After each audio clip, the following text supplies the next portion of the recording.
Kemudian Nabi SAW lebih mendetailkan lagi, taharrau lailatul qadr fil witr, di malam-malam yang ganjil.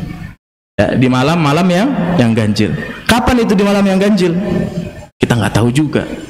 Bisa jadi 21, bisa jadi 23, bisa jadi 25, bisa jadi 27, bisa jadi juga 29. Tapi ada riwayat dari sahabat yang bernama Ubay ibn Ka'ab radhiyallahu taala anhu.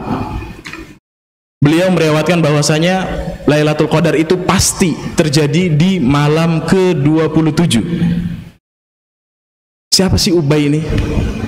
Kita coba mengenal sirahnya sedikit. Ubay bin Ka'ab bin Qais al-Khazraj al-Ansari. Beliau adalah seorang Ansar yang menerima muhajirin yang hijrah dari Mekah ke Madinah. Jadi dia asli orang Madinah, Khazraj, ya. Al-Ansar, Ubay bin Ka'ab. Dan Ubay bin Ka'ab adalah seorang yang termasuk awail memeluk agama Islam. Disebutkan dalam sejarah beliau masuk dalam Islam ketika Baiat Aqabah yang kedua. Juga ternyata Ubay bin Ka'ab ini adalah seorang qari'nya Nabi SAW, orang yang fasih bacaannya dan bahkan orang yang paling bagus bacaannya. Ya, jadi beliau ini adalah qari'nya Nabi SAW dan orang yang paling fasih, orang yang paling bagus bacaan Al-Qur'annya adalah Ubay bin Ka'ab radhiyallahu taala anhu. Bahkan Ubay bin Ka'ab radhiyallahu taala anhu pernah diperintahkan oleh Allah Azza wa Jalla untuk membacakan Al-Qur'an kepada orang-orang ahlul kitab, kepada orang-orang Yahudi dan orang-orang Nasara di zaman Nabi SAW. Ya, di dalam surat Al-Bayyinah disebutkan dalam tafsir Ibnu Katsir, lam yakunil ladzina kafaru min ahlil kitabi wal musyrikin. Di situ Nabi SAW memerintahkan Ubay bin Ka'ab untuk membaca Al-Qur'an karena Allah yang perintahkan. Kemudian Ubay bertanya kepada Rasul SAW, apakah Allah menyebut namaku? Kata Nabi, na'am, iya. Maka Ubay bin Ka'ab radhiyallahu taala anhu menangis terharu. Jadi benar-benar, ya, Ubay ini adalah seorang sahabat senior, sahabat yang memiliki kedudukan di sisi Nabi SAW. Beliau mengatakan malam Lailatul Qadar itu pasti terjadi tanggal 27 Ramadan. Hadisnya adalah riwayat Muslim nomor 762, wa an Ubay bin Ka'ab radhiyallahu taala anhu qala Ubay fi lailatul qadr wallahi inni la a'lamuha hiya al-lailah allati amarana Rasulullah sallallahu alaihi wasallam biqiyamiha hiya lailatus 27. Beliau bersumpah, demi Allah, aku sungguh mengetahui malam tersebut. Ya, malam tersebut adalah malam yang Allah perintahkan untuk menghidupkannya dengan salat malam, yaitu malam ke-27 dari bulan Ramadan. Juga pernah Ubay bin Ka'ab ini di dalam hadis lain, ya, disebutkan bahwasanya ketika itu ada saudaranya Ibnu Mas'ud radhiyallahu taala anhu, ya, beliau mengatakan bahwasanya, ya, siapa orang, kata Ibnu Mas'ud, ya, kata Ibnu Mas'ud radhiyallahu taala anhu, siapa orang yang sholat malam setahun penuh, maka dia pasti akan mendapatkan Lailatul Qadar. Kata siapa namanya, Ubay bin Ka'ab, padahal dia tahu bahwasanya Ibnu Mas'ud tuh tahu terjadinya Lailatul Qadar itu di bulan Ramadan dan di 10 hari terakhir, dan dia mengatakan wallahi terjadi di tanggal 27 Ramadan. Ini pendapat yang menguatkan bahwasanya malam Lailatul Qadar itu terjadi di malam 27 Ramadan. Tapi ternyata pernah terjadi di zaman Nabi SAW Lailatul Qadar itu di malam ke-21. Hadis dari Sa'id Al-Khudri radhiyallahu taala anhu, ya. Nabi SAW bersabda ketika malam itu, malam 21, fabtaghuha fil ashril awakhir. Kata Nabi SAW, maka carilah Lailatul Qadar itu di 10 malam terakhir. Wabtaghuha fi kulli witr, dan carilah di setiap malam-malam yang ganjil. Wa qad ra'aituni asjudu fi ma'in wa tinin. Dan sungguh aku telah melihat Lailatul Qadar dan ketika aku sujud di atas air. Ternyata besoknya ya, ketika itu malam turun hujan, paginya sholat subuh, Sa'id Al-Khudri radhiyallahu taala anhu mengatakan, aku melihat Nabi sallallahu alaihi wasallam ya, setelah bangun dari sholatnya, sujudnya, mukanya basah kena air hujan di malam 21. Jadi Lailatul Qadar itu turun di malam 21 di zaman Nabi sallallahu alaihi wasallam. Jadi kalau tadi Ubay bin Ka'ab mengatakan mutlak 27, pasti 27. Tapi ternyata nyatanya enggak 27 terus gitu loh. Ada terjadi di zaman Nabi sallallahu alaihi wasallam, terjadi di malam 21 Ramadan. Jamaah yang dimuliakan Allah Azza wa Jalla, juga para ulama berselisih pendapat ya terkait Lailatul Qadar. Al-Imam Asy-Syafi'i rahimahullahu taala mengatakan bahwasanya Lailatul Qadar itu nggak akan pindah-pindah dari tahun ke tahun yang berikutnya. Dan beliau berpendapat bahwasanya Lailatul Qadar itu diharapkan terjadinya di malam 21 dan malam 23. Ini pendapatnya Imam Syafi'i rahimahullahu taala. Adapun muridnya Imam Al-Muzani rahimahullahu taala mengatakan ya beda-beda. Tahun ini 21, tahun ini 25, tahun ini 27, tidak menentu antara tahun satu dengan yang lainnya. Beliau mengatakan seperti ini, dan ini adalah pendapat yang paling kuat menurut Imam An-Nawawi, dan juga ini pendapatnya jumhur ulama rahimahullahu taala. Jamaah yang dimuliakan Allah Azza wa Jalla, jadi Lailatul Qadar itu rahasia. Intinya itu. Lailatul Qadar itu rahasia Allah Subhanahu wa taala. Kenapa Allah Subhanahu wa taala rahasiakan Lailatul Qadar kepada kita? Pertama, ya, agar kita itu selalu taat kepada Allah Azza wa Jalla. Dan Allah itu senang tatkala kita itu beribadah, memperbanyak baca Al-Quran, memperbanyak salat, memperbanyak zikir kepada Allah Azza wa Jalla, memperbanyak doa kepada Allah Subhanahu wa taala. Allah itu senang. Maka Allah pengen hamba-hambanya itu terus berdoa, terus bersungguh-sungguh di 10 hari terakhir. Di antara salah satu rahasianya, ya, hikmah Allah Subhanahu wa taala merahasiakan Lailatul Qadar. Kebayang kalau misalkan kita tahu Lailatul Qadar pasti terjadi di malam 27, udah, ini Al-Mukhlisin ramenya cuma 27 doang, 21 nggak rame, 22 nggak rame, 23 nggak rame, 25 nggak rame gitu kan, 27 aja ramenya gitu kan. Atau bahkan waliyadzubillah kita menjadi hamba yang Ramadhaniyun, hamba yang taat kepada Allah di bulan Ramadan saja. Bahkan para ulama mengatakan sejelek-jelek kaum adalah orang yang beribadah tatkala di bulan Ramadan. Padahal orang yang soleh, yang sejati, orang soleh yang Rabbani adalah orang yang setahun penuh dia berbuat ketaatan, beribadah, semangat kepada Allah Azza wa Jalla. Ya. Jamaah yang dimuliakan Allah Azza wa Jalla, maka kita nggak perlu mencari tanda-tanda, nggak usah sibuklah kita cari-cari tanda-tanda. Ini kira-kira malamnya kayaknya adem nih, kita sholat lah. Kayaknya malamnya terang, kayaknya nggak ini, kayaknya bukan Lailatul Qadar. Udahlah kita tidur aja di rumah. Oke, kita nggak perlu. Memang ada tanda-tanda dari Nabi Shallallahu Alaihi Wasallam. Di antara tandanya adalah dari Ibnu Abbas radhiyallahu taala anhu, bahwasanya Nabi Shallallahu Alaihi Wasallam bersabda, Lailatul Qadar adalah malam yang penuh dengan kemudahan dan kebaikan. Tidak begitu panas, tidak begitu dingin, ya. Dan pada pagi mataharinya itu bersinar, tapi bersinarnya itu enggak cerah yang menyorot banget. Cerah tapi redup, ya. Itulah tanda-tanda Lailatul Qadar kata Nabi sallallahu alaihi wasallam.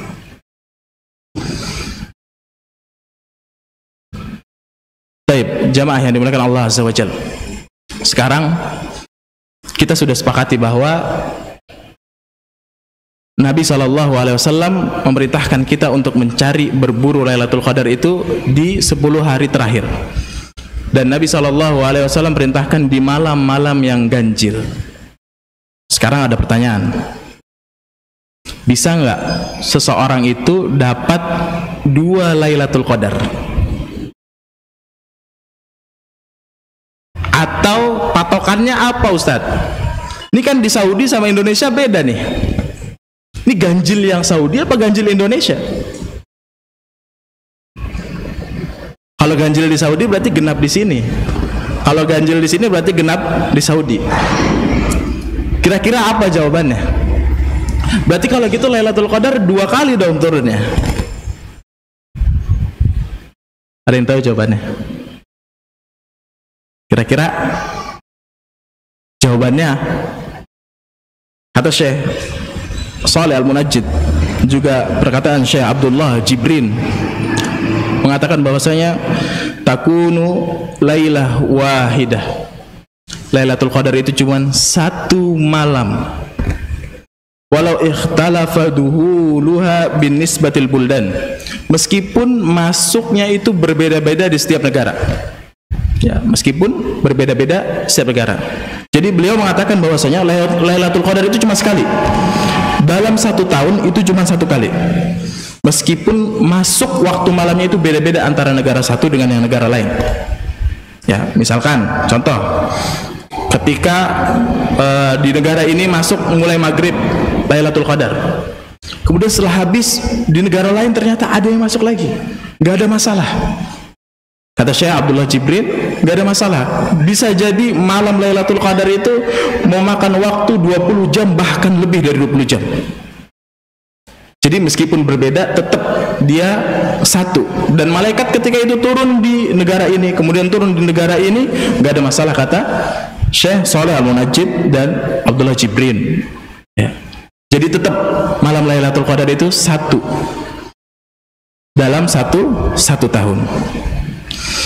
Maka selayaknya kaum muslimin, kita nggak usahlah pilih-pilih. Malam ganjil kita semangat, malam genap kita rehat, gitu ya.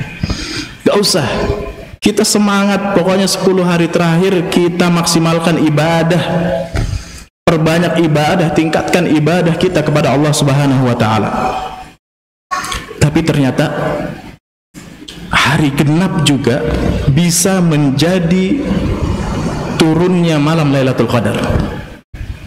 Kata Nabi SAW, ini hadis riwayat Bukhari nomor 2021. Ya.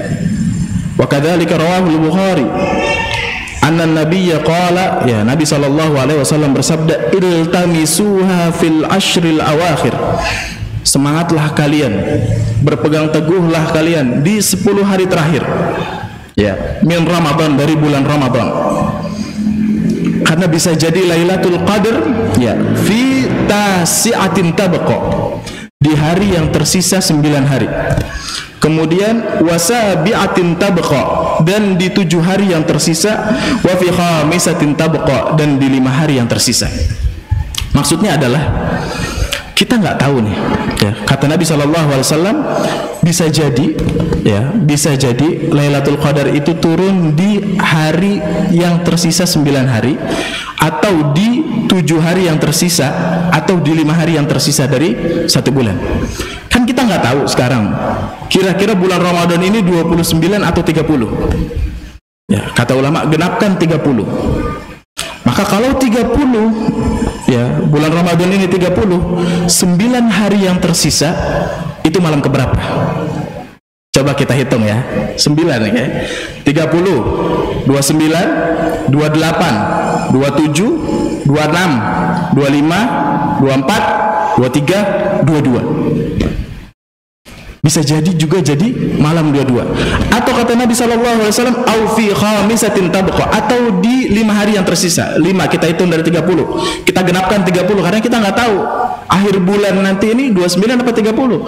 30, 29, 28, 27, atau 30, 29, 28, 27, atau 26. Tuh, 26. Ya, bisa dipahami di sini? Atau fi sabi'atin tabqa, atau 7 hari yang tersisa dari bulan Ramadan. Ya, 30, 29, 28, 27, 26, 25, 24. Jadi ada ada kemungkinan di hari-hari genap itu akan turun Lailatul Qadar. Hadisnya ini, hadisnya sahih, diriwayatkan oleh Imam Bukhari rahimahullahu taala. Jadi kalau dari Nabi SAW taharraw al-witr, mencari, berburu di hari-hari yang ganjil, itu yang kita lakukan puasanya 21, 23, 24, 25, 27, 29. Tapi di sisi lain Nabi SAW juga bersabda, bisa jadi Lailatul Qadar itu terjadi di 9 hari tersisa, atau di 7 hari yang tersisa, atau di 5 hari yang tersisa. Bisa difahami di sini? Bisa ya? Jadi intinya 10 hari terakhir kita maksimalkan ibadah, karena kita nggak tahu Lailatul Qadar itu bisa turun di malam yang ganjil, bisa juga turun di malam yang genap. Ini hadisnya sahih, diriwayatkan oleh Imam Bukhari rahimahullahu taala. Ya, kalau tadi di 9 hari yang tersisa berarti di malam 22. Kalau di 7 hari yang tersisa berarti di malam 24. Kalau di 5 hari yang tersisa berarti ada di malam 26. Udah jelas, semuanya rahasia. Intinya rahasia, dan kita maksimalkan ibadah di 10 hari terakhir di bulan Ramadan. Jamaah yang dimuliakan Allah Azza wa Jalla, lalu ibadah-ibadah apa yang dianjurkan oleh Nabi kita Muhammad sallallahu alaihi wasallam di 10 hari terakhir di bulan Ramadan? Yang pertama adalah i'tikaf. I'tikaf, ya, dari Aisyah radhiyallahu taala anha, anna Nabi sallallahu alaihi wasallam, bahwasanya Nabi kita Nabi Muhammad sallallahu alaihi wasallam kana ya'takiful ashral awakhir min Ramadan, ya, beliau sallallahu alaihi wasallam beriktikaf di 10 akhir dari bulan Ramadan, hatta tawaffahullah, sampai Allah cabut nyawanya. Tsumma i'takafa azwajuhu min ba'dih, kemudian istri-istri beliau beriktikaf setelah beliau wafat. Hadis ini riwayat Bukhari dan Muslim, muttafaqun alaih. Jadi kita dianjurkan untuk beriktikaf. Siapa orang yang bisa iktikaf 10 hari full, maka alhamdulillah, ya. Tapi kalau yang nggak bisa, ya mungkin malam saja, atau mungkin siang saja, atau mungkin sebagian malam saja, boleh. Nggak ada masalah. Nanti kita akan jelaskan. Ya. Kemudian iktikaf ini disyariatkan tidak hanya di bulan Ramadan, tapi di bulan-bulan yang lain pun disyariatkan. Tapi yang lebih ditekankan adalah di bulan Ramadan dan di 10 hari terakhir bulan Ramadan. Juga dari hadis ini diperbolehkannya iktikaf bagi wanita. Boleh. Ya. Di sini disebutkan tsumma i'takafa azwajuhu min ba'di, kemudian istri-istrinya Nabi itu iktikaf setelah meninggalnya Nabi Muhammad SAW. Tapi ada 2 syarat kata ulama. Yang pertama, ya, ketika seorang perempuan itu iktikaf ada 2 syarat. Syarat yang pertama, harus bebas dari fitnah. Harus bebas dari fitnah. Kemudian yang kedua, syaratnya adalah mendapatkan izin dari suaminya. Ya, harus mendapatkan izin dari suaminya. Baik, berapa batas minimal seseorang itu disebut iktikaf? Berapa batas minimal seseorang itu disebut iktikaf? Jumhur al-ulama, ya, mayoritas ulama berpendapat bahwasanya minimal iktikaf itu adalah lahzah, sebentar atau sesaat, ya, yaitu berdiam di masjid, ya, duduk sesaat, sejenak. Dan ini adalah pendapatnya Imam Abu Hanifah, pendapatnya Imam Asy-Syafi'i, dan pendapatnya Imam Ahmad bin Hanbal. Juga Imam Nawawi rahimahullahu taala mengatakan, ya, waktu minimal iktikaf, ya, sebagaimana dipilih oleh jumhur, ya, itu hanya berdiam sejenak di masjid, itu sudah disebut iktikaf. Karena memang tidak ada dalilnya dari Al-Qur'an, tidak ada dalilnya dari hadis Nabi SAW yang memberikan batasan kalau iktikaf itu disebut harus sekian jam, harus sekian hari, atau sekian malam, dan lain sebagainya. Ya, ini menurut jumhur al-ulama. Jadi bagi siapa jamaah di sini mungkin kita punya kesibukan, ya, punya keperluan dan kita tidak bisa full itikaf 10 hari di masjid, maka boleh-boleh saja. Ya. Kalau kita tidak bisa melakukan semuanya, maka lakukan sebagiannya. Kalau tidak bisa juga, maka lakukan sebisa kita. Fattaqullaha mastata'tum. Bertakwalah kalian kepada Allah semampu kita. Ya, kita bisanya malam habis tarawih sampai jam 11, ya sudah, sampai jam 11 kita pulang. Atau kita bisanya bermalam saja sampai nanti sahur pulang di rumah, boleh, nggak ada masalah. Dan itu disebut iktikaf menurut jumhur ulama. Jamaah yang dimuliakan Allah Azza wa Jalla, kemudian yaitu ibadah yang dianjurkan iktikaf. Kemudian yang kedua adalah membaca Al-Quran. Dahulu para salafus salih itu sangat gembira dengan datangnya bulan Ramadan. Sangat gembira dengan datangnya bulan Ramadan. Dan gembiranya mereka itu diperlihatkan dengan memperbanyak membaca Al-Quran. Membaca Al-Quran, mentadabburi Al-Quran, meresapi Al-Quran, membaca tafsir Al-Quran, membaca asbabun nuzul Al-Quran, dan lain sebagainya. Bahkan disebutkan di dalam kitab Siyar A'lamun Nubala, Kanal Aswad yakhtimul Quran fi kulli lailataini fi Ramadan. Ada seorang tabi'in yang bernama Aswad, beliau menghatamkan Al-Quran di bulan Ramadan itu setiap 2 malam dia hatam. Setiap 2 malam hatam. Berarti kalau 30 hari Ramadan 15 kali hatam. Juga ada seorang tabi'in bernama Qatadah ibn Di'amah As-Sadusi, yakhtimul Quran fi sab'. Beliau menghatamkan Al-Quran itu 7 hari di luar bulan Ramadan. Wa idza jaa Ramadan khatama kulla thalathin. Kemudian ketika datang bulan Ramadan, beliau menghatamkan di setiap 3 malam. Wa idza jaa al-ashr khatama kulla lailatin. Dan ketika datang 10 malam hari terakhir di bulan Ramadan, beliau menghatamkan Al-Quran di setiap malamnya. Subhanallah. Dan yang lebih mengejutkan lagi adalah Imam Syafi'i rahimahullahu ta'ala, kana yakhtimul Quran 60 khatmatan fi Ramadan. Beliau menghatamkan Al-Quran 60 kali hatam di bulan Ramadan. 60 kali hatam. Berarti sehari 2 kali hatam. Subhanallah. Kita sudah berapa? 1, 2, alhamdulillah. 3, alhamdulillah, gitu ya. Ya, Masya Allah, gitu. Ini sehari 2 kali. Kita sebulan 1 juga belum kelar nih. Gimana ini? Fa aina nahnu min haula? Di mana kita dari mereka?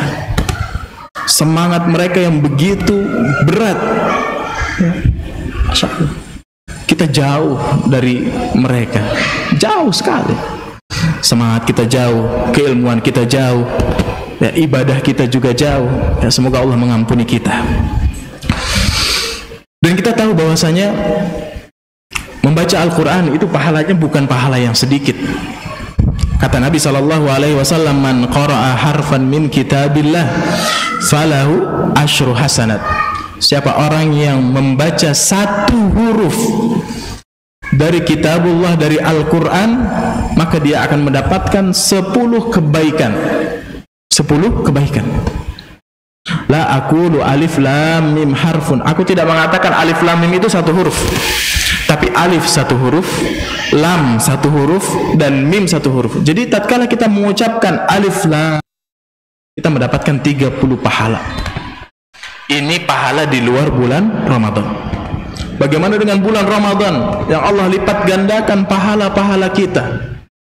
Tentu lebih banyak lagi. Bisa jadi 300, jadi 3.000, bisa jadi 3 juta dan lain sebagainya. Maka jangan pernah sia-siakan. Ya, jangan pernah sia-siakan. Sekarang pertanyaannya, menghatamkan Quran itu wajib nggak? Wajib nggak menghatamkan Al-Quran di bulan Ramadan? Kalau wajib, antum yang belum hatam dosa. Kata Imam Nawawi rahimahullah ta'ala, ya, mengatakan bahwasanya terkait menghatamkan Al-Quran itu wajib atau tidak di bulan Ramadan, itu berbeda tergantung kemampuan masing-masing. Berbeda. Kita nggak bisa samakan kita dengan Imam Syafi'i. Nggak bisa gitu. Kita mau nggak tidur semalaman juga kita belum tentu bisa hatam 2 kali sehari. Gitu kan? Beliau mengatakan, Imam Nawawi rahimahullah ta'ala, ya, begitu pula orang yang sibuk pikirannya, ya, maka dia berusaha sebisa mungkin. Juga orang yang sibuk dalam menyebarkan ilmu atau sibuk untuk mengurus urusan agama atau mengurus kepentingan orang banyak, maka bacalah sebisa kita, semampu kita. Tapi bagi yang tidak memiliki kesibukan yang tadi disebutkan oleh Imam Nawawi, hendaknya ya bisa memperbanyak membaca Al-Quran. Kalau bisa hatam 5 kali, alhamdulillah. Kalau bisa 10 kali, lebih alhamdulillah lagi, gitu ya.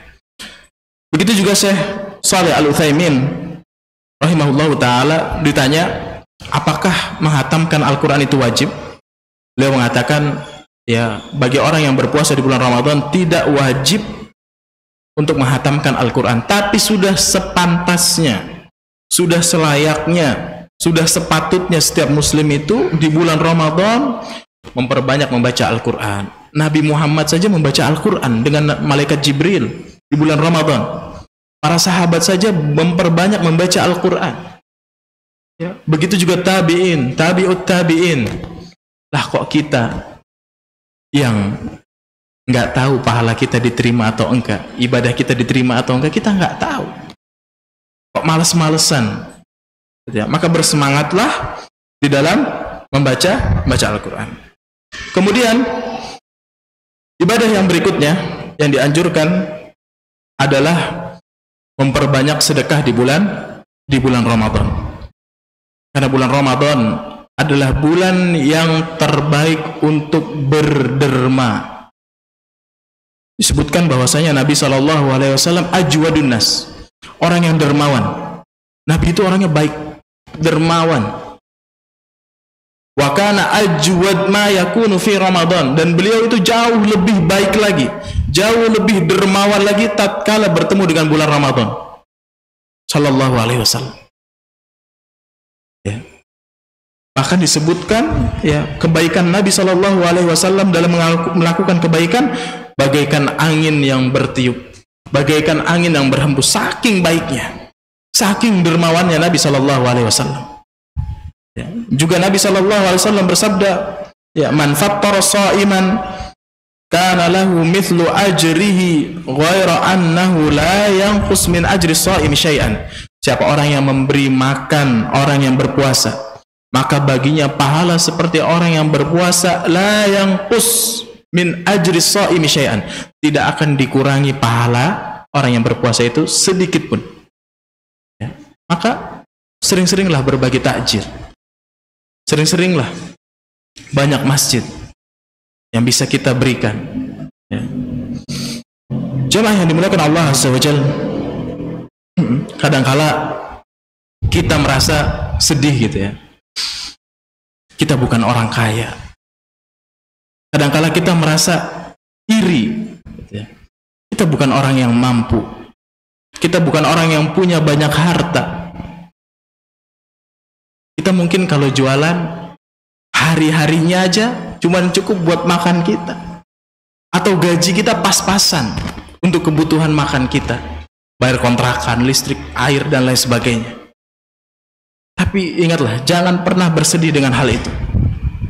Jangan pernah minder dengan hal itu. Jangan pernah merasa kita sedih dengan hal tersebut. Karena kata Nabi SAW, ya, sebaik-baik sedekah yang kita keluarkan adalah tatkala kita merasa takut dengan kemiskinan. Sebaik-baik sedekah adalah tatkala kita merasa pelit, kita merasa kikir dengan diri kita. Kata Nabi SAW, afdalus sadaqah wa anta sahihun syahihun takhaful faqr. Sebaik-baik sedekah adalah orang yang bersedekah tatkala dia pelit, tatkala ia takut dengan kemiskinan, tatkala ia merasa kikir dengan dirinya. Juga Nabi SAW pernah bersabda, dirhamun sabaqat mi'atu alfu dirham. Ada orang yang berinfak dengan 1 dirham. 1 dirham. Tapi pahalanya bisa melebihi orang yang berinfak dengan 100.000 dirham. Ada orang yang berinfak dengan 1 dirham, cuma 1 butir dirham. Dirham itu perak ya. Tapi bisa ngalahin orang yang sedekah dengan 100.000 dirham. Kemudian para sahabat bertanya kepada Nabi SAW, qalu kaifa ya Rasulullah, bagaimana mungkin ya Rasul? Kemudian Nabi SAW menceritakan ada 2 orang. Orang yang pertama, dia memiliki harta yang begitu banyak. Hartanya berlimpah. Ya, 7 turunan gak habis. Kemudian diambil darinya 100.000 dirham. Kemudian diinfakkan di jalan Allah Azza wa Jalla. Sementara orang yang kedua, dia tidak memiliki harta kecuali 2 dirham. Kemudian diambil darinya 1 dirham dan diinfakkan di jalan Allah Azza wa Jalla. Jadi yang lebih besar pahalanya adalah yang 1 dirham daripada yang 100.000 dirham. Ya. Coba kita bayangkan. Sekarang kita berhayal aja. Kita hari ini punya uang 2 miliar. Berhayal, Pak. Berhayal. Ya kalau ada, ya alhamdulillah gitu ya. Kita punya 2 miliar. Kita ambil dari 2 miliar tersebut 5 juta kita infakkan buat masjid, mudah nggak? Mudah. Kita punya 10 miliar, kita keluarkan 100 juta buat masjid, mudah? Mudah. Lah Syekh, nggak ngaruh di ATM kita itu, nggak ngaruh. Tapi kalau antum nih hakiki ya, yang sejati nih, cuman punya 50.000, antum sedekahin 25.000 buat masjid, berat?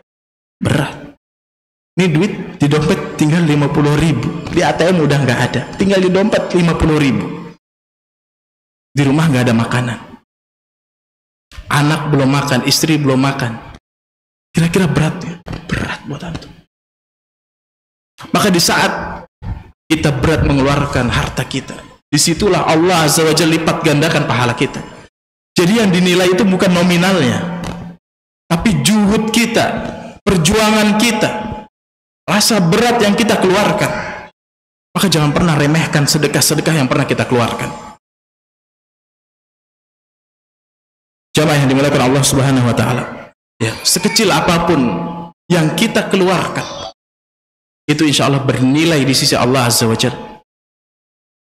Meskipun hanya sebutir kurma. Kita cuma bisa sebutir kurma, ya nggak apa-apa, bismillah. Kata Nabi SAW, ittaqun nar walau bisyiqqit tamr. Lindungilah diri kalian dari api neraka meskipun hanya dengan setengah butir kurma. Syuf, bayangin, setengah butir kurma bisa menyelamatkan diri kita dari api nerakanya Allah Azza wa Jalla. Bagaimana dengan 1 butir kurma? Bagaimana dengan 1/4 kurma? Bagaimana dengan setengah kilo kurma? Atau 1 kotak kurma? Jangan pernah remehkan kebaikan, sedekah yang kita pernah keluarkan. Meskipun itu hanya 500 rupiah, meskipun itu hanya 1.000 rupiah, meskipun itu hanya 2.000 rupiah, semuanya akan bernilai di sisi Allah Azza wa Jalla. Yang penting halal dan tentunya mengharap pahala dan ridho Allah Subhanahu wa taala. Jamaah yang dimuliakan Allah Azza wa Jalla, ya, ada sebuah kisah. Ini kisah dari sahabat Abdullah ibn Umar radhiyallahu taala anhuma. Beliau ini selalu berbuka bersama anak-anak yatim dan orang miskin. Ya. Jadi hasil gaji atau jualan yang dia dapatkan itu nggak dinikmati sendiri. Ya. Selalu membagikan kepada orang-orang miskin, selalu membagikan kepada orang-orang yang membutuhkan, kepada anak-anak yatim. Ya. Disebutkan ada seorang sahabat Ayyub bin Wa'il Ar-Rasibi pernah melihat Abdullah bin Umar ini mendapatkan uang sebanyak 4.000 dirham dan juga kain. Ya. Terus kemudian ini ternyata si Abdullah bin Umar ini ya nggak tidur sejak kemarin. Kenapa katanya nggak tidur? Ya. Dia sibuk bagi-bagikan apa yang ada di dalam dirinya. Ya, tadi 4.000 dirham dan kain itu dibagikan, sibuk sampai nggak tidur gitu. Subhanallah. Dan ketika kembali ditanya mana? Semuanya sudah aku dermakan kepada orang-orang fakir. Semuanya. Subhanallah. Sampai nggak tidur. Antum bayangin, coba nggak tidur. Kita nggak tidur, main game gitu ya, media sosial dan lain sebagainya. Waliyadzubillah. Maka jamaah yang dimuliakan Allah Azza wa Jalla, kemudian diantara amalan yang dianjurkan di 10 hari terakhir adalah sholat malam. Sholat malam. Kata Nabi SAW, ini hadis sahih diriwayatkan oleh Imam Bukhari, man qama lailatul qadr imanan wahtisaban ghufira lahu ma taqaddama min dzambihi. Siapa orang yang melaksanakan sholat pada malam Lailatul Qadar imanan, karena iman, wahtisaban, dan mengharap pahala dari Allah, ghufira lahu ma taqaddama min dzambi, maka akan dihapuskan dosa-dosanya yang telah lalu oleh Allah Azza wa Jalla. Tapi sholatnya ada kriterianya. Sholatnya yang khusyuk, sholatnya yang menghadirkan hatinya, sholat yang penuh dengan ketenangan, ya. Karena sesungguhnya seburuk-buruk pencuri adalah orang yang mencuri ketika sholat. Kata Nabi SAW, aswa'un nasi sariqah alladhi yasriqu min salatih. Pencuri yang paling jelek adalah orang yang mencuri sholatnya. Kemudian para sahabat bertanya, qalu ya Rasulullah wa kaifa yasriqu min salatih. Bagaimana caranya orang itu mencuri dari sholatnya? Kemudian Nabi SAW mengatakan, qala la yutimmu ruku'aha wala sujudaha. Mereka lah orang yang tidak menyempurnakan ruku' dan sujudnya. Juga pernah di zaman Nabi SAW ada seorang sahabat, beliau sholat, ya.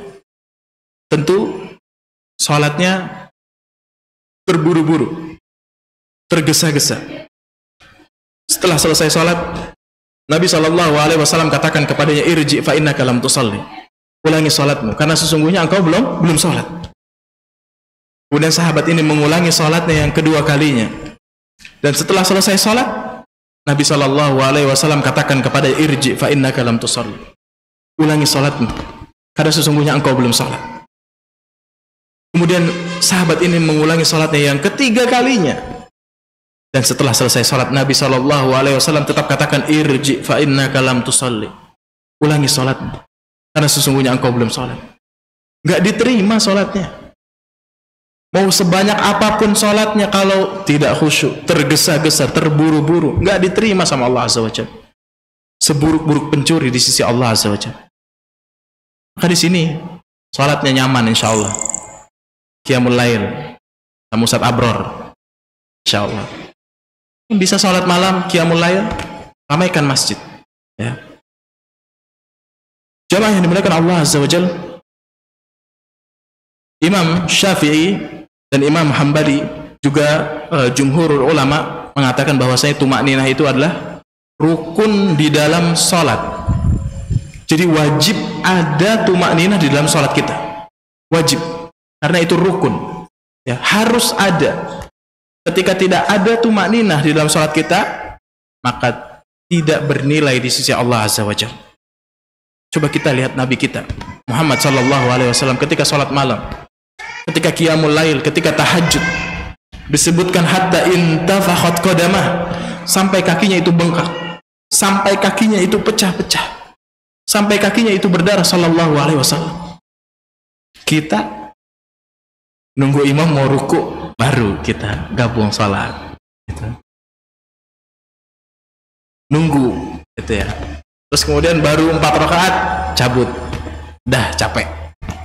Dan ini Nabi kita Muhammad SAW. Kemudian Aisyah yang melihat seperti itu Nabi ini, ya sholat sampai lama, sampai bengkak kakinya. Kemudian Aisyah mengatakan kepada Nabi, ya Rasulullah, lima fa'alta hadza? Kenapa engkau lakukan ini? Padahal engkau telah dijamin surga oleh Allah Azza wa Jalla. Padahal dosa-dosamu telah diampuni oleh Allah Subhanahu wa Ta'ala, baik yang lalu maupun yang akan datang. Tapi apa kata Nabi? Afala akuna abdan syakura. Tidak bolehkah aku menjadi hamba yang bersyukur kepada Allah Azza wa Jalla? Coba kita dijamin surga enggak? Dijamin dosa-dosanya diampuni yang lalu dan yang akan datang juga enggak. Tapi sholatnya males-malesan. Sekalinya sholat enggak khusyuk. Sekalinya sholat ngantuk. Sekalinya sholat pikirannya kemana-mana. Nas'alullah salam wal afiyah. Ya maka perbanyaklah introspeksi diri kita. Kemudian juga di antara ibadah yang dianjurkan adalah memperbanyak doa. Di 10 hari terakhir ini adalah doanya Allahumma innaka afuwun tuhibbul afwa fa'fu anni. Jadi ceritanya adalah Aisyah ketika itu mengatakan kepada Nabi, ya Rasulullah, ara'aita in alimtu ayyu lailati lailatul qadr ma aqulu fiha. Ya, kata Aisyah radhiyallahu taala anha bertanya kepada Nabi, wahai Rasulullah, apa pendapatmu jika aku mengetahui suatu malam adalah malam Lailatul Qadar, apa yang mesti aku ucapkan? Kemudian Nabi SAW mengajarkan kepada Aisyah, quli Allahumma innaka afuwun tuhibbul afwa fa'fu anni. Ya, yang artinya Allahumma innaka afuwun, ya Allah, engkau adalah maha memberikan maaf. Ya, afun itu dia sama dengan mengampuni, ya, memaafkan. Ya, tuhibbul afwa, dan engkau suka memberikan maaf. Fa'fu anni, maka maafkanlah aku. Ini doa yang sangat dalam kalau kita resapi. Jadi sesekali coba kita renungi, Allahumma innaka afuun, ya Allah, engkau adalah zat yang pemaaf. Tuhibbul afwa, engkau mencintai, ya, memaafkan, ya, suka memaafkan. Fa'fu anni, maka maafkanlah dosa-dosa. Itu dalam, coba kita resapi, kita hadirkan hati kita tatkala kita membaca doa tersebut. Dan terus ulangi di malam-malam 10 hari terakhir di bulan Ramadan. Juga hendaknya kita lebih giat di akhir Ramadan, ya, karena Nabi sallallahu alaihi wasallam yajtahidu fil ashril awakhir ma la yajtahidu ghairuh. Adalah Nabi kita Muhammad sallallahu alaihi wasallam bersungguh-sungguh di 10 hari terakhir di bulan Ramadan, ma la yajtahidu ghairuh, melebihi kesungguhannya di hari-hari yang lainnya. Jadi beliau itu benar-benar sungguh-sungguh, benar-benar bersemangat di 10 hari terakhir di bulan Ramadan. Ya, wa kana Nabi sallallahu alaihi wasallam idza dakhala al-ashr shadda mi'zarahu wa ahya lailahu wa ayqadha ahlahu. Dan juga Nabi sallallahu alaihi wasallam ketika masuk 10 hari terakhir di bulan Ramadan, ya, beliau mengencangkan sarungnya. Ya, maksudnya bersemangat menjauhi istrinya untuk berjima, berhubungan dengan istrinya. Kemudian wa ahya lailahu, dan menghidupkan malam-malamnya dengan ibadah. Wa ayqadha ahlahu, kemudian membangunkan keluarganya. Jadi bangunkan keluarga kita, Pak. Jangan mau sendiri masuk surga. Ajak istri kita, ajak anak kita, ajak kerabat kita, ajak saudara-saudara kita. Ya. Kata Nabi SAW, rahimallahu rajulan man qama minal laili fasalla. Allah merahmati seorang lelaki yang bangun di tengah malam, kemudian dia sholat. Wa ayqadha imra'atahu, kemudian dia membangunkan istrinya. Fa'abat, kemudian seorang istri ini enggan. Wa nadhaha fi wajhihal ma, kemudian dipercikkan wajahnya dengan air. Allah merahmati. Wa rahimallahu imra'atan, dan Allah merahmati seorang perempuan. Qamat minal laili fasallat, kemudian dia bangun di tengah malam dan salat. Wa ayqadat zawjuha, kemudian dia membangunkan suaminya. Fa'abat, kemudian suaminya ini enggan. Wa nadahat fi wajhil ma, kemudian dipercikkan air di wajahnya. Allah rahmati kita. Kadang sekarang banyak orang kasihan, anak baru pulang kerja, istri dari tadi pagi sampai sore di dapur nguprek bikin kue, mau lebaran bentar lagi. kasihan dah malam, biarin dah tidur. Jangan. Kalau kita mau dapat rahmat, bangunkan, suruh ibadah, baca Al-Quran, hidupkan malam-malam kita di 10 hari terakhir di bulan Ramadan. Jemaah yang dimuliakan Allah Azza wa Jalla, insyaallah kita semuanya akan mendapatkan malam Lailatul Qadar, insyaallah. Dan ya tentu beda ya antara satu dengan yang lainnya. Nggak mungkin yang satu itikaf full sama dengan yang nggak itikaf. Dan ada tingkatan-tingkatannya orang yang mendapatkan Lailatul Qadar. Tingkatan yang paling tinggi adalah orang yang menghidupkan seluruh malamnya dengan ibadah, dengan berdoa, membaca Al-Quran, sholat malam, bersedekah dan lain sebagainya. Kemudian tingkatan yang tengah itu menghidupkan sebagian besar malamnya, ya, sebagian malamnya, misalkan sampai jam 2, sampai jam 12, kemudian istirahat, kemudian bangun di jam 2, ya, kemudian ibadah lagi dan lain sebagainya. Kalau bisa ketika kita istirahat juga diniatkan untuk kita dikuatkan, istirahatnya dikuatkan untuk beribadah nanti. Jadi ketika kita istirahat juga bernilai pahala di sisi Allah Azza wa Jalla. Dan tingkatan yang paling rendah di dalam mendapatkan Lailatul Qadar adalah orang yang salat subuh berjamaah dan salat isya berjamaah. Dalilnya adalah perkataan Imam Syafi'i rahimahullahu taala, anna ihya'aha yahsulu bi ay yusalli al-isya'a fi jama'atin wa ya'zimu ala ay yusalli as-subh fi jama'ah. Ya, menghidupkan Lailatul Qadar itu bisa dengan melaksanakan salat isya berjamaah dan bertekad untuk melaksanakan salat subuh secara berjamaah. Tuh. Ya, kalau kita salatnya rajin di masjid, insya Allah kita dapat jamaah. Ya, dapat Lailatul Qadar. Maka bersemangatlah di 10 hari terakhir ini. Jangan sampai kita ya level yang paling bawah, jangan. Level paling atas kalau bisa. Bismillah, kita semangat ya. Karena Allah Subhanahu wa taala akan memberikan pahala kepada kita sesuai dengan apa yang kita kerjakan. Ya, kata Allah Subhanahu wa taala, ya ibadi innama hiya a'malukum, wa ya hamba-hambaku itu adalah amalan-amalan kalian.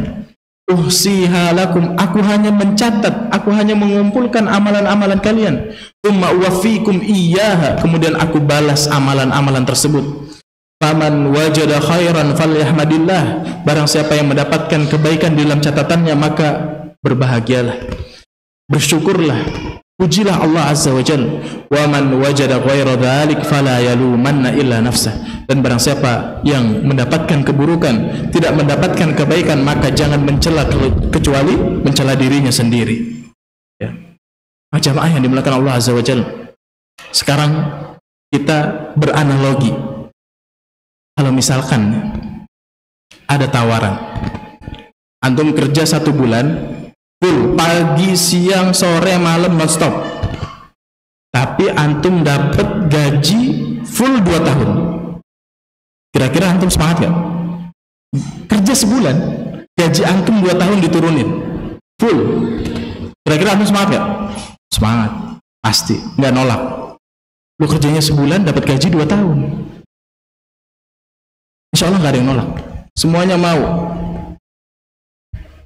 Tapi ini Nabi Allah Azza wa Jalla memerintahkan kita untuk beribadah full 10 hari. Cuma 10 hari maksimalkan ibadah, maka kita akan mendapatkan 83 tahun plus 4 bulan pahala. Lebih baik daripada puasa dan sholat. Lebih baik, bukan sama, tapi lebih baik daripada puasa dan sholat. Masa nggak mau? Antum kalau dunia semangat gitu ya, kerja sebulan dapat gaji 2 tahun, oke, daftar semuanya gitu ya.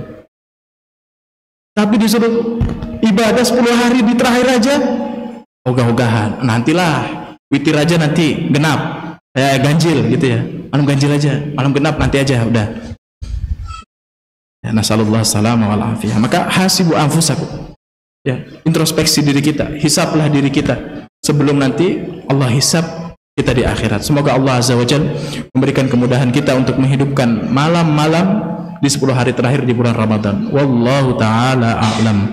Ada pertanyaan? Tidak ada ya? Kita gunakan waktu untuk berdoa.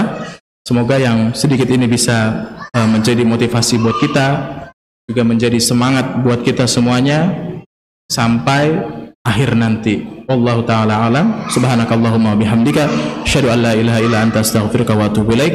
Wassalamualaikum warahmatullahi wabarakatuh.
Bro.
Allahu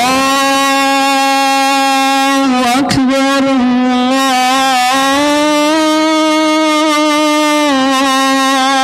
Akbar, Allahu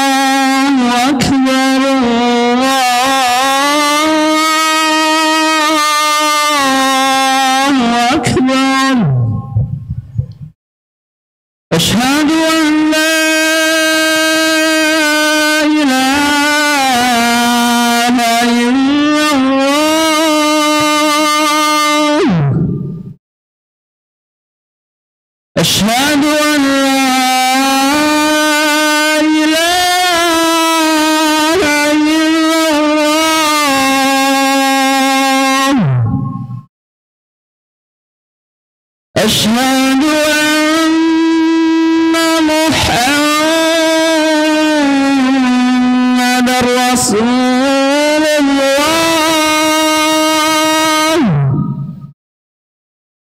أشهد أن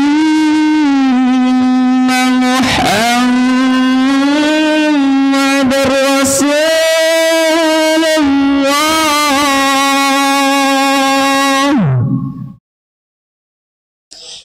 حي على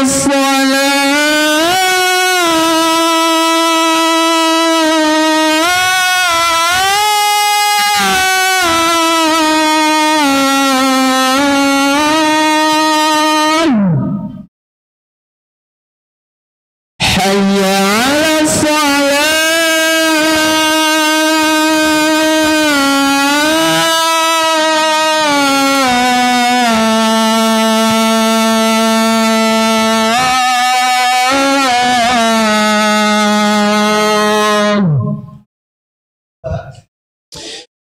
حي على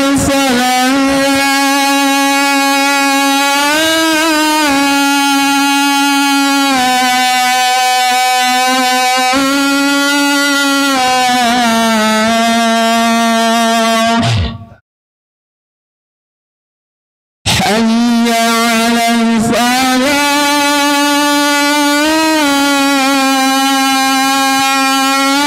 الفلاح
الله أكبر الله أكبر أشهد أن لا إله إلا الله أشهد أن محمد رسول الله حي على الصلاة حي على الفلاح قد قامت الصلاة قد قامت الصلاة الله أكبر الله أكبر لا إله إلا الله.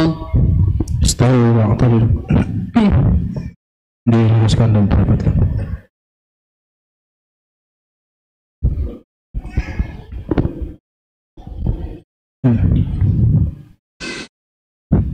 Allahu Akbar.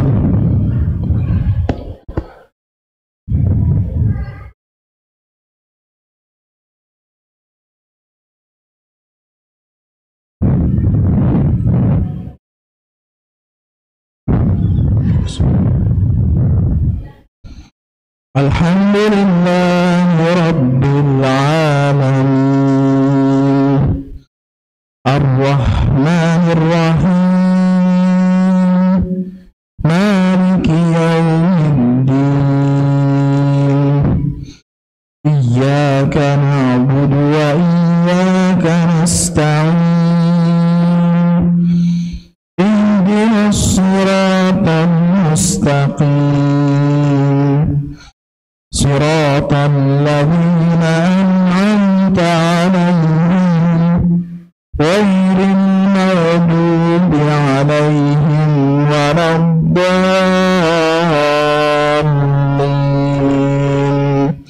Amin.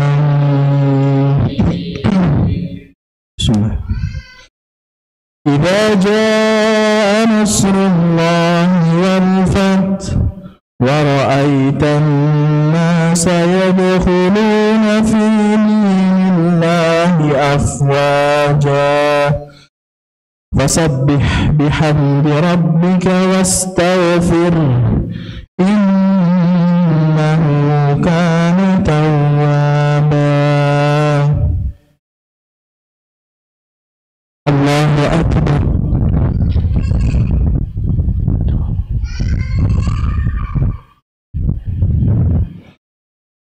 سمع الله لمن حمده. الله أكبر.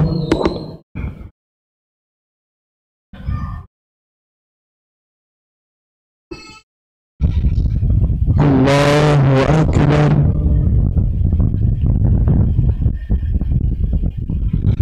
الله أكبر.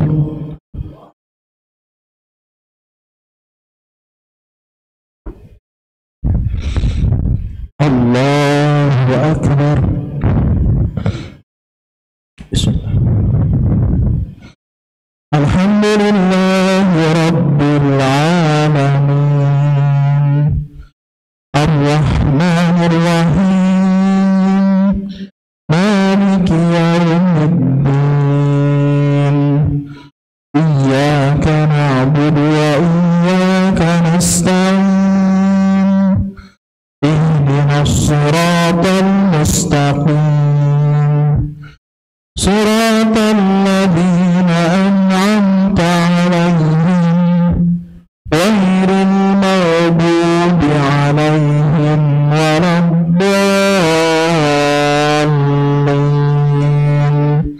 آمين. بسم الله. قل هو الله أحد الله الصمد لم يلد ولم يولد ولم يكن له كفوا أحد. الله أكبر.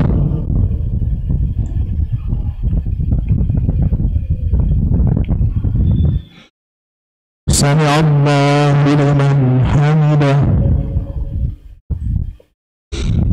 الله أكبر.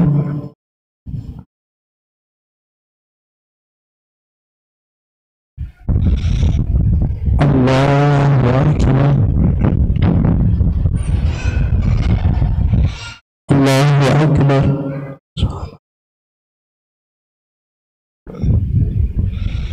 الله أكبر.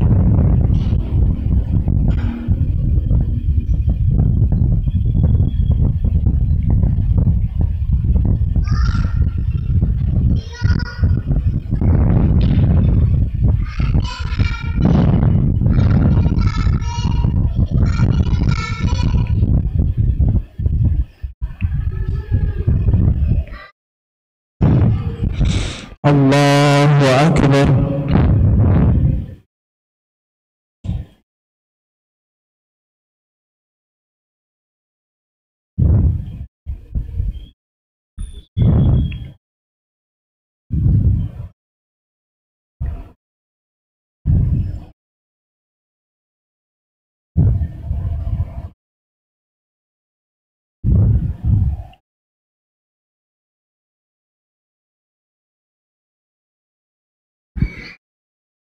الله أكبر.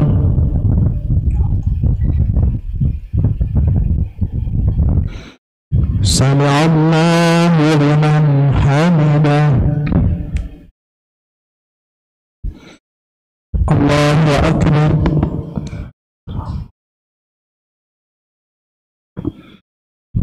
الله أكبر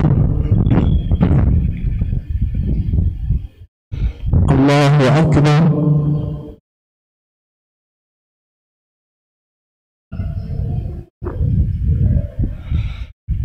الله أكبر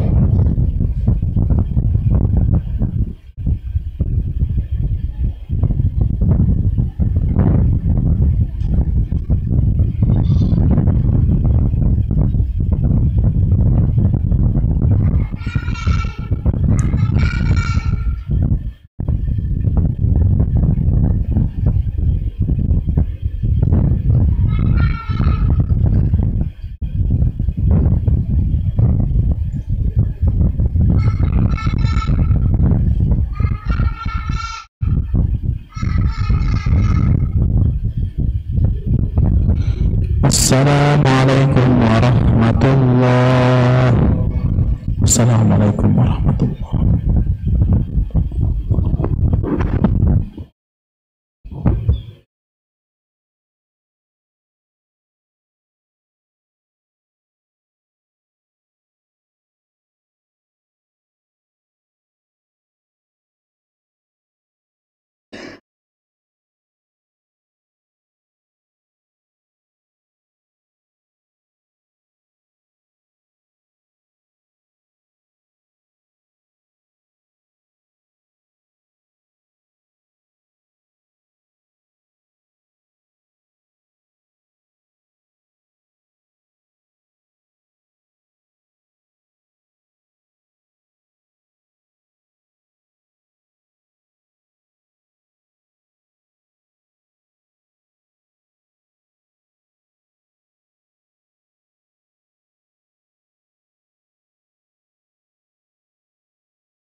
Banyak kan? Ini kalau saya mah udah sebulan nggak makan. Oh.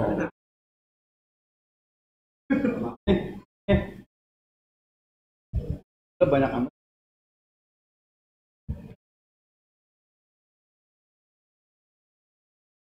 Masya Allah.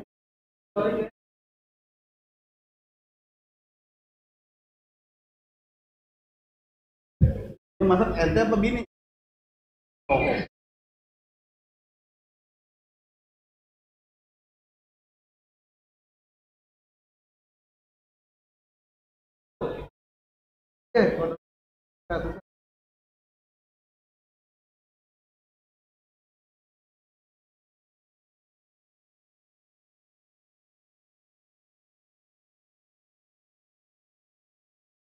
Air saya di sini mana, Pak?